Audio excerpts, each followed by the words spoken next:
Neuvième jour. La Reine du Ciel, dans le royaume de la volonté divine, est établie par Dieu comme réconciliatrice céleste et trait d'union et de paix entre le Créateur et la créature. L'âme à sa Reine du Ciel. Dame souveraine et très chère maman, je vois que tu m'appelles pour que je ressente toute la force de l'amour qui brûle en ton cœur. Tu veux ainsi me faire comprendre ce que tu as fait pour ta fille dans le royaume de la volonté divine. Qu'il est beau de te voir marcher au-devant de ton Créateur. Au bruit de tes pas, il te regarde, touché de la pureté de ton regard. Il t'attend pour contempler ton sourire innocent, pour te sourire à son tour et goûter à la joie d'être avec toi. Ah, de grâce, sainte maman, au milieu de tes joies et de tes chastes sourires échangés avec ton Créateur, n'oublie pas ta fille en exil et qui a tant besoin de toi.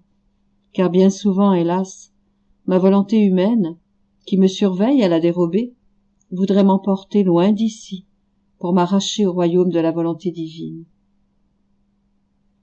Leçon de la Reine du Ciel. Fille de mon cœur, ne crains pas, jamais je ne t'oublierai, et nous serons même inséparables si tu fais toujours la volonté divine et si tu vis dans son royaume. Je te conduirai, ta main serrée dans la mienne, pour te diriger et te servir de guide, pour t'apprendre à vivre dans le fiat suprême. Bannis donc la crainte. En Dieu, tout est paix et sécurité. La volonté humaine trouble les âmes. Elle met en danger les œuvres les plus belles, les choses les plus saintes. Avec elle, tout est en danger. En danger la sainteté, en danger la vertu et le salut même des âmes. La caractéristique de celui qui vit selon son seul vouloir humain, c'est l'inconstance. Qui pourra jamais se fier à celui qui se laisse dominer par la volonté humaine? Personne, ni Dieu, ni les hommes. La volonté humaine ressemble à ces roseaux creux qui s'agitent au moindre souffle de vent. Ma très chère fille, si donc quelque souffle de vent veut te rendre inconstante, plonge dans l'océan de la volonté divine et viens te cacher dans les bras de ta maman pour qu'elle te protège contre le vent du vouloir humain. En te serrant dans ses bras, ta mère te rendra ferme et assurée sur le chemin de son règne divin. À présent, ma fille, suis-moi jusque devant la majesté suprême et écoute-moi. Moi, par la rapidité de mes envols, je suis arrivée dans leurs bras divins et à cette approche, j'ai senti le débordement de leur amour qui, telles des vagues impétueuses, me submergeait. Oh, comme il est beau d'être aimé de Dieu!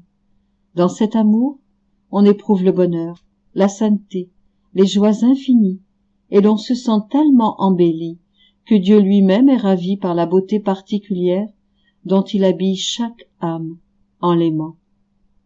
Je voulais l'imiter et, bien que je fusse toute petite, je ne voulais pas être en reste avec son amour.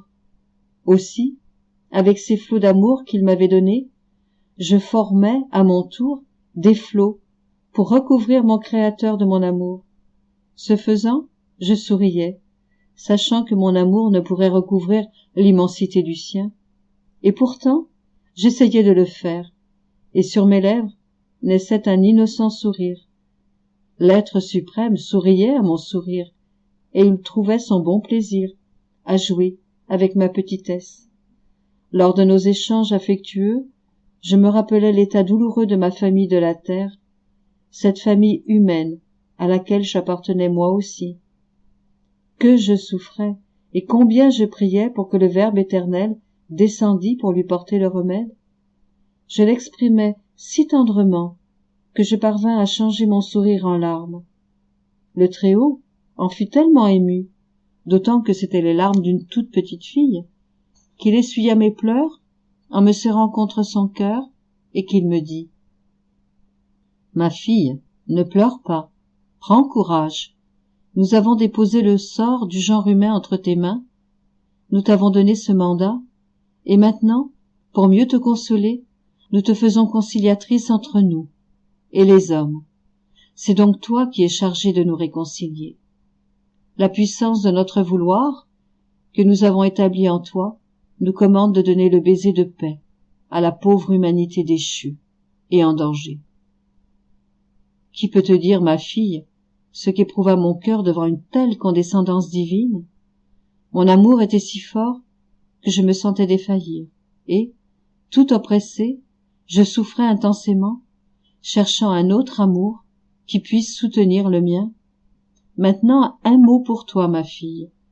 Si tu m'écoutes, si tu mets de côté ton propre vouloir, si tu réserves au fiat divin une place royale en toi, tu seras toi aussi aimée, d'un amour particulier par ton Créateur.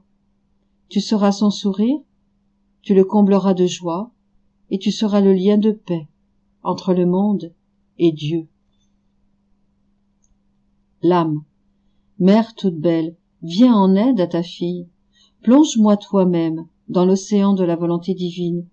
Recouvre-moi de l'onde de l'amour éternel, afin que je ne voie et ne sente que volonté divine et amour. Sacrifice. Aujourd'hui, pour m'honorer, tu me demanderas tous mes actes, et tu les renfermeras dans ton cœur, afin que tu puisses ainsi ressentir la force de la volonté divine qui régnait en moi. Puis, tu les offriras au Très-Haut, pour le remercier de toutes les missions qu'il me confia, en vue de sauver l'humanité. Oraison jaculatoire, reine de la paix, fais que je reçoive de la volonté divine le baiser de paix.